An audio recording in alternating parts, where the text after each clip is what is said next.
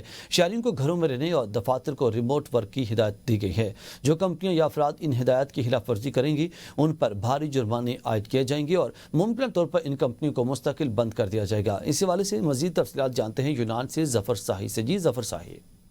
جی، یونان میں شدید گرمی نے نظام زندگی مفلوج کر کے رکھ دیا ہے اور ایتھنز سمیت یونان کے مختلف علاقوں میں درجہ حرارت جو ہے وہ 40 سینٹی گریڈ سے جو ہے تجاوز کر چکا ہے، اور اسی شدید گرمی کے پیش نظر یونانی حکومت نے آؤٹ ڈور کام کرنے والے جتنے بھی باہر کھیتوں میں یا مختلف جو کنسٹرکشن کا کام ہے ان میں جو کام کرنے والے ہیں ان پر 12 بجے سے لے کر 5 بجے تک کام کرنے پر پابندی جو ہے وہ لگا دی ہے۔ اس کے ساتھ جو ڈیلیوریز رائڈرز کا جو مختلف بوائز جو ہے وہ اس شعبے کے ساتھ منسلک ہے ان پر بھی 12 بجے سے لے کر 5 بجے تک حکومت یونان نے پابندی جو ہے وہ لگا دی ہے، اور یہ پابندی جمعرات تک جو ہے برقرار رہے گی، کیونکہ جمعرات تک یونانی دارالحکومت ایتھنز سمیت مختلف علاقوں میں درجہ حرارت جو ہے وہ 40 سینٹی گریڈ سے زیادہ جو ہے وہ رہے گا، اور خصوصاً اسی صورتحال کو دیکھتے ہوئے ایتھن کی جو مقامی انتظامیہ انہوں نے فائر بریگیڈ کی جو اضافی گاڑیاں ہیں ان کو بھی جو ہے مختلف مقامات پر جو تعینات کر دیا تاکہ کسی بھی آگامی صورتحال سے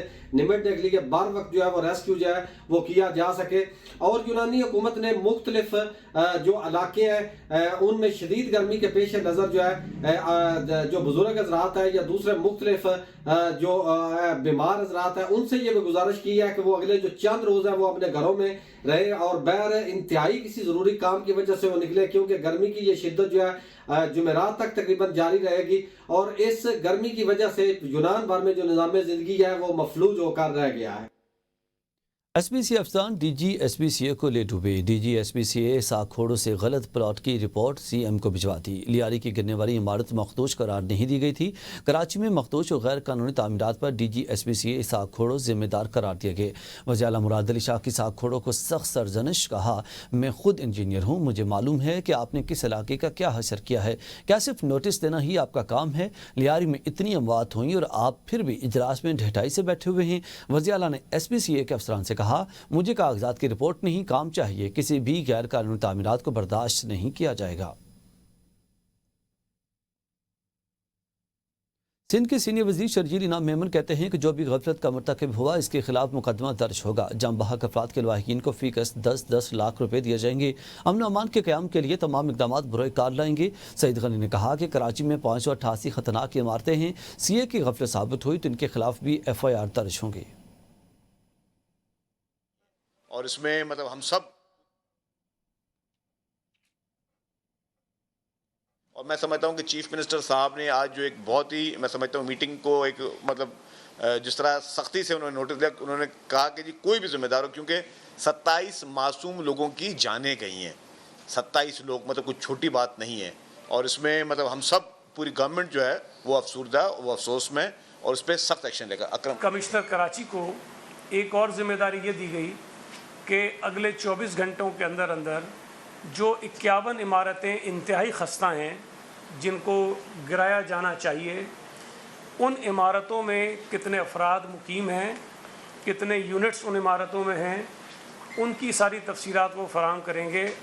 2022 سے لے کے اب تک جتنے بلڈنگ کنٹرول کے آفیسرز وہاں تعینات رہے ہیں ان سب کی نشاندہی کرنے کے بعد ان کو بھی اس انکوائری کا حصہ بنایا جائے گا، اور جس ایف آئی آر کا تذکرہ شرجیل میمن صاحب نے کیا ہے اس میں اگر کوئی افسر شامل پایا گیا، غفلت کا مرتکب پایا گیا، کرمنل نیگلیجنس اس کی پائی گئی، تو وہ اس ایف آئی آر کی زد میں آئے گا اور ان کے خلاف قانونی کارروائی کی جائے گی۔